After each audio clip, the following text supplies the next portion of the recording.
You're watching KMIR News at 5 with Gina Lamont, Janet Sopola, and Chief Meteorologist Ginger Jeffries. Well, believe it or not, it's been nearly 2 months now since Jonathan Darling Reynoso and Audrey Moran disappeared.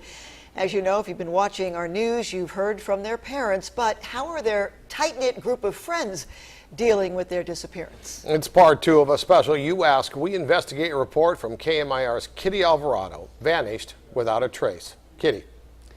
Well, no one is hurting more than Jonathan and Audrey's families, but both have a very special circle of friends who are also like family and a very important part of their lives. And since they vanished, there's a void, one that can only be filled by Jonathan and Audrey's return. To an outsider, this guy's get-together seems normal.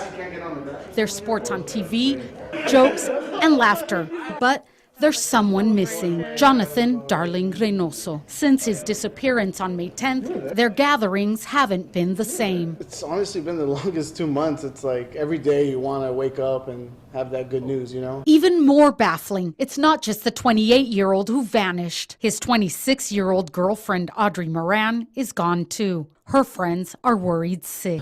Or if she's in pain, if she's cold, I don't know. And that's what kills me. Like, not knowing is what kills me.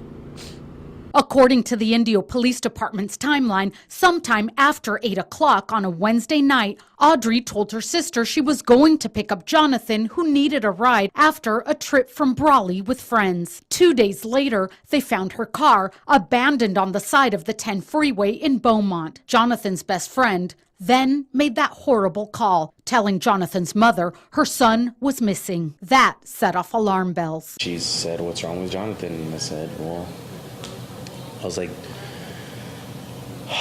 we can't find him.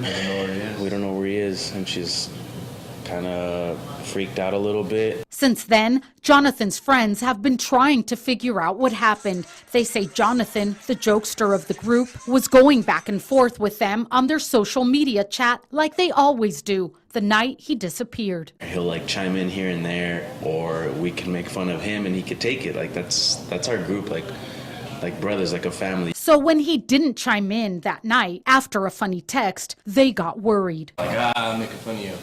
And he didn't respond, and I was like, oh, great, now a jerk, because he doesn't say anything. Yeah, like he got mad. And then a couple hours later, I was like, hey, like, he's not responding at all.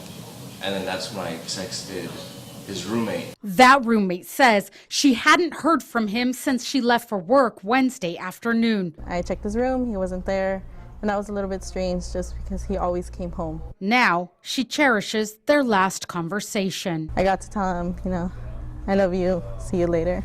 His friends say the online rumors about drugs and that unexplained trip to Brawley with a group of friends no one seems to know bothers them because he had no other group of friends. This is a guy who, when his 24th birthday, he was scared to, and we went to San Diego for a night, and he was scared to get anywhere near Mexico. Yeah.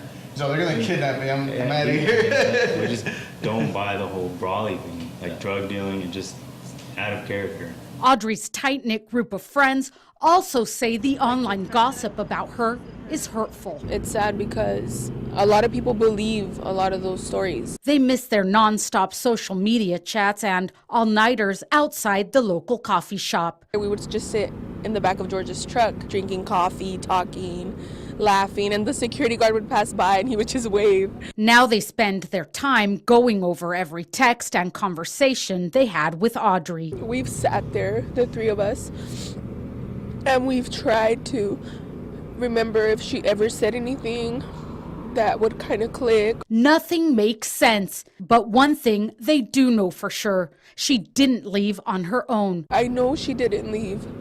I know that. They point to her last message about weekend plans as proof. She was so excited to see Jesus on Sunday. She was just waiting for Sunday to come around. So I know she didn't just leave.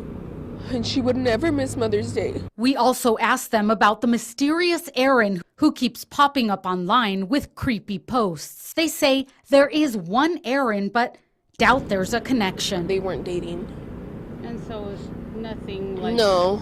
I mean, not that I know of, and she would tell me everything. Another friend who seems lost without Audrey is her dog Macy. Her parents say they often find the dog in Audrey's room, pulling the covers off her bed and waking in the middle of the night with howling cries that pierce the soul. Pets pick up a lot, they sense a lot, and I know she misses her too. Jonathan and Audrey's disappearance have left those who love them shattered. They pray their worst fears will not become reality. Come home. Like it's to me it's not real. I might be in denial.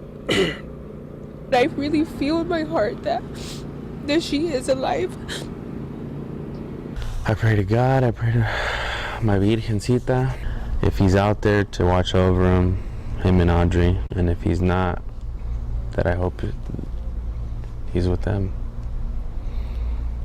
And we asked again, and still nothing. No comment from investigators working the case for the Riverside County Sheriff's Department. And it is standard procedure, but the Homicide Division is now in charge. If they know something, they're not saying. And if you know something that might help, they want to hear from you. And we will keep telling this story until the family, friends, and this community has some answers about what happened to Jonathan and Audrey. I'm Kitty Alvarado. All right, Kitty, thank you.